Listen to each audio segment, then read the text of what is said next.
encore appelé modèle économique ou modèle d'affaires, il décrit précisément comment votre entreprise va gagner beaucoup d'argent. En pratique, il revient à dire ce que vous allez vendre, auprès de quel client, pour quel but, de quelle manière et encore pour quel bénéfice. Bienvenue si tu es nouveau, je suis Ghislain Fotso. N'oublie pas de t'abonner et faire beaucoup de partage. La thématique de ce jour, c'est comment faire un business model. Je vous retrouve juste après l'intro.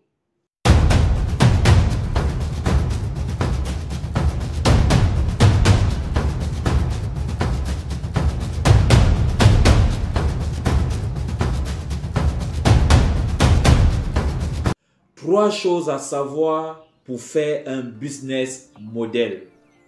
Basez-vous sur votre savoir-faire.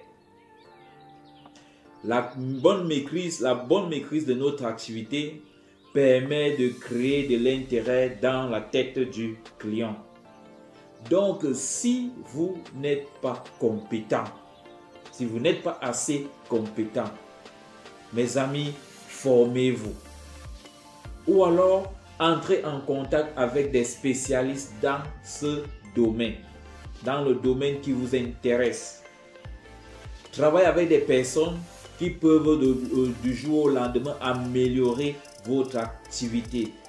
Par conséquent, créer de l'intérêt dans la tête de la cible. Donc, mes chers amis, informez-vous et il faut absolument se baser sur votre savoir-faire. En deux, être orienté sur la clientèle ciblée. Il s'agit ici d'adopter une stratégie d'entreprise qui va se concentrer sur votre cible, dans l'optique de créer dans la tête de la cible un esprit de sécurité à chaque fois qu'il utilise votre service par exemple, ou alors votre produit, peu importe le procédé de production. Je sais que vous allez me dire comment faire pour être orienté résultat. Pour être orienté résultat, vous devez tout d'abord vous fixer des objectifs précis et sourds. Tous les grands champions vous le diront.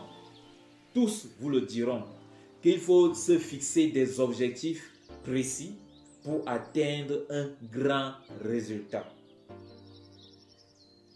En deux, vous devrez avancer progressivement, étape par étape. Nous aimons bien le dire, très souvent nous le disons au quartier, qui va lentement va sûrement. Donc vous devrez aller, ne soyez pas pressé d'atteindre le bon nombre, allez tout doucement. En trois, pour être orienté vers un résultat, vous devez communiquer assez sur votre service, sur votre produit, sur votre entreprise pour pouvoir réaliser et vous faire beaucoup d'argent. Communiquer assez. C'est la raison pour laquelle nous avons commencé en premier en disant de maîtriser, de bien maîtriser son activité. Donc il faut se baser sur le savoir-faire. En trois, votre entreprise doit être générateur d'une valeur ajoutée auprès des clients. Il y a une chose à savoir. Le fabricant ne crée pas la valeur ajoutée. C'est le client qui crée de la valeur ajoutée. Le client détermine et crée la valeur ajoutée auprès d'une entreprise. C'est la raison pour laquelle la stratégie que vous adoptez au sein de votre entreprise doit commencer avec le client. Continuer et terminer avec le client. Comment commencer avec le client? Pour commencer avec votre cible, Renseignez-vous et posez-vous des questions à savoir où est-ce que le client veut aller. Qu'est-ce qui l'empêche depuis de s'y rendre? Et pourquoi, pour quelles raisons il n'atteint pas encore sa satisfaction? Pour continuer avec le client, il faut collaborer avec la clientèle. Dans cette collaboration, il y a un échange d'informations qui vous seront favorables. Premièrement, envers la concurrence. En deuxième, sur la qualité de service ou du produit. Pareil même au niveau des prix. Ça, c'est ce que vous gagnez quand vous collaborez avec votre clientèle. En troisième, pour terminer avec le client, généralement c'est dans le long terme, rassurez-vous si le client est satisfait après utilisation de votre service. Il faut se rassurer. Rassurez-vous, mes chers frères et sœurs, si le client est satisfait.